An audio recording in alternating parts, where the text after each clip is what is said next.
Hello everyone, and I would like to start by thanking the organizer to let me give this little talk about historical ecology of Eastern Canadian forest. So the goal of this talk is to make a quick overview of the work that we have done in the past few years with our team, which include Dominique Arsenault and Sébastien Dupuis from the Université du Québec à Rimouski, Marc Velen from the Université de Sherbrooke, Yann Boucher and Jason Laflamme from the Quebec government, and Yves Bergeron from the Université du Québec. So to first introduce the subject, it is important to picture how much northeastern American forests have been submitted to very intense environmental changes in the 19th century.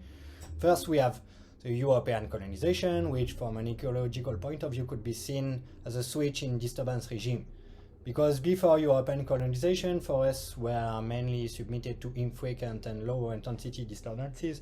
Then the regime switched to a more frequent and high intensity disturbances with different land uses such as logging or agricultural clearing, for example. But in the meantime, you are also well aware that the climate has profoundly changed, and especially because the 19th century corresponds to the end of the Little Ice Age, so a period with cooler temperatures followed by the modern global warming situation. So in this context, my presentation will be split in two parts. First, I will present some analyses that we did to understand the relative role of land use and climate change on forest changes. And in the second part, I'm going to present how this modified the spatial pattern of tree diversity. And to answer this question, we used the forest observation made by surveyors during the 19th century. At this time, the lands were surveyed to open new territories for European colonization. So the very large majority of these territories were not impacted by European at the time of survey. And the survey were performed along the limits of the new township, which typically represents square of 16 by 16 kilometers, and interior line were also surveyed at each 1.6 kilometers. And luckily for us, thousands of forest observation can be found in the logbooks that have been conserved from these surveys. And within these logbooks, forests are described as tree species lists that were found along the surveyed line. And for example, here you can see that at this section of the line, the surveyor reported that forest was dominated by white birch and pines. So you can imagine that the huge work that had first to be done was to create an exploitable database with those archives in the form of a classic matrix of species by sites.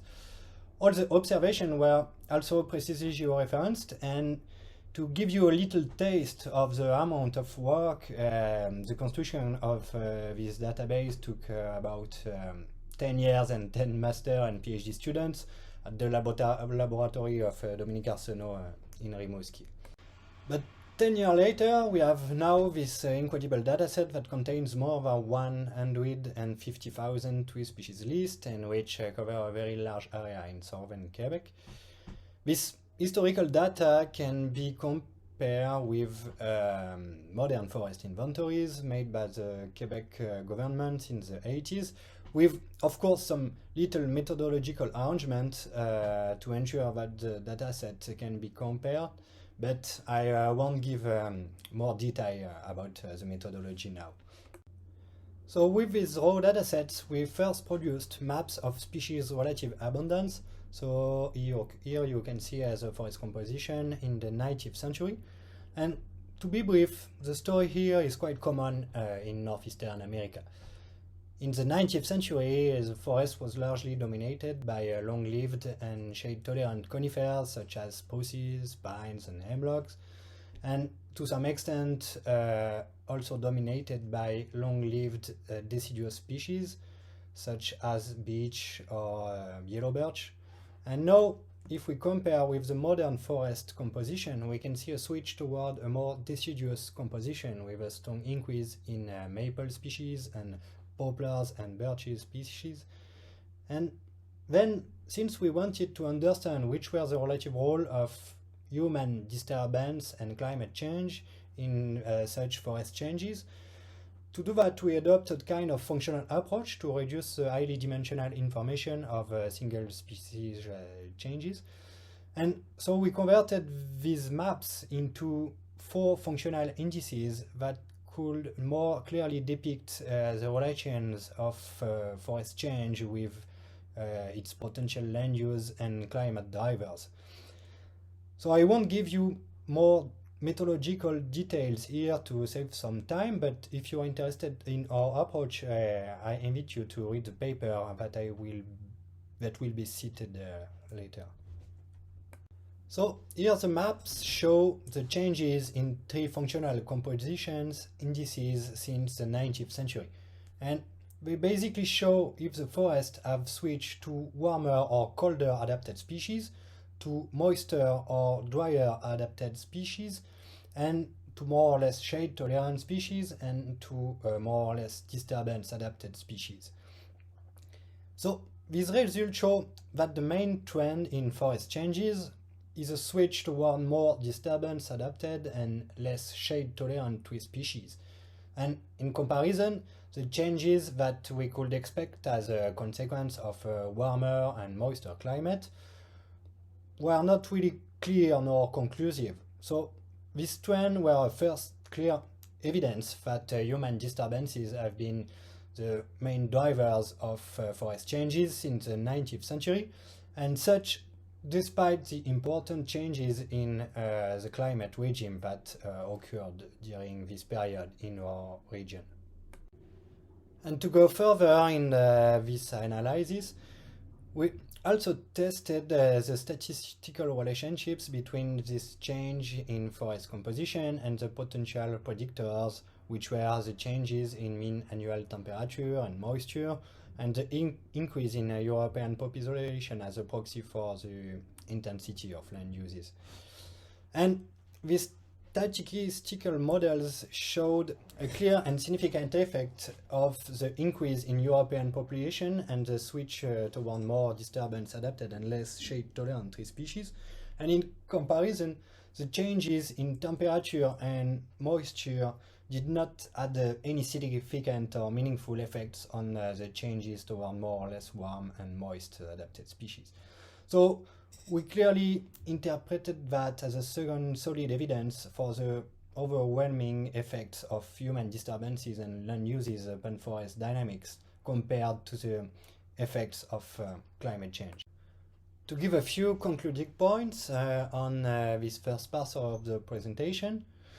First, in our area, for this period of time that covers the last century, it is clear that human disturbances have been by far the stronger driver of forest dynamics, and in comparison, the effects of climate change have been much less powerful or completely masked, maybe by the effect of disturbances.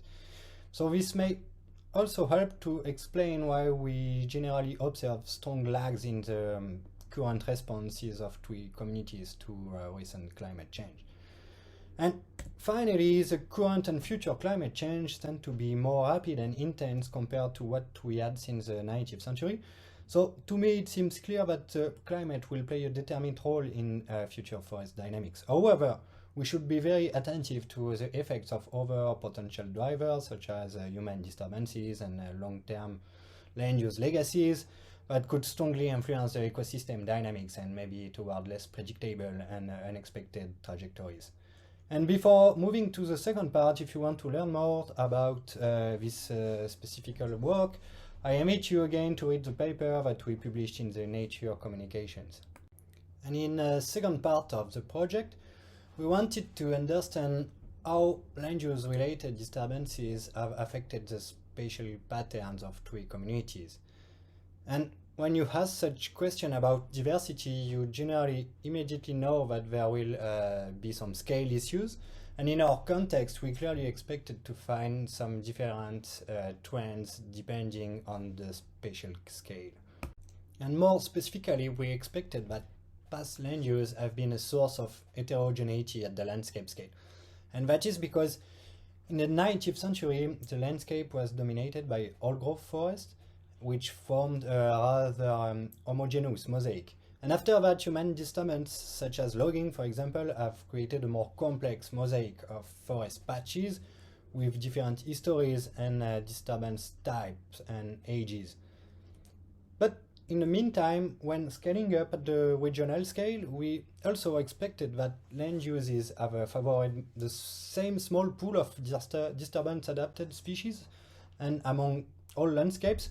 So since those disturbance-adapted species such as poplar, birches or maple tend now to be present in all landscapes, this should have led to an increase in similarity between landscapes. So in other words, we should observe an homogenization at the regional scale. So to test those hypotheses, we first computed the changes in diversity indices within the landscapes. And landscapes were defined here as grid cells of 25 square kilometers. And the curves here show the changes in the Gini-Simpson index, which is a widely used diversity index based on species richness and evenness. So the more the index is, the more diversity is high inside each grid cells. And as we expected, the result clearly show a significant increase in diversity within the grid cells, which means that land use have led to a diversification at the landscape scale. And now, to scale up at the regional scale, we computed the changes in Baker-Curtis dissimilarities among landscapes, which is also a widely used index based on species abundances. And the more the index is, the more the difference between grid cells is high. And again, as we expected, the results show a significant decrease in dissimilarity between the grid cells. So, in other words, we clearly show that there has been a regional homogenization. So I won't say more about this particular project, but if you're interested in going further, I invite you to read our paper in the Journal of Ecology, and you may also want to read another paper led by Mark Veland, and in which we found very similar results for the northeastern USA forest. So it is already time to conclude, and as a take-home message in the context of the present conference, which has been wisely named Historical Ecology for the Future, I'll say that historical ecology forces us to adopt a more holistic point of view, and by us I mean the whole community of ecologists and environmentalists, in the light of what happened as a consequence of past global changes. It is clear that it is no longer possible to try to predict the future dynamics of ecosystems when only considering one driver or one process, such as climate or land use alone. It is also essential to look at the dynamics at different spatial scales, because the changes may be strongly scale dependent, but besides climate and land use, there is a lot of other processes going on and interacting with each other at different spatial scales. For example, the natural disturbance regimes like fire or insect outbreaks are changing. There are also profound changes in the biogeochemical cycles. All these processes must now be taken into account when we try to predict the future dynamics of ecosystems. So thanks for your attention, and I would also like to thank all the people that have been involved at different points of this work, and without whom it would not have been possible. And I'm here to answer if you have some live questions, but you should also feel free to contact me later by mail or whatever modern means of communication. So see you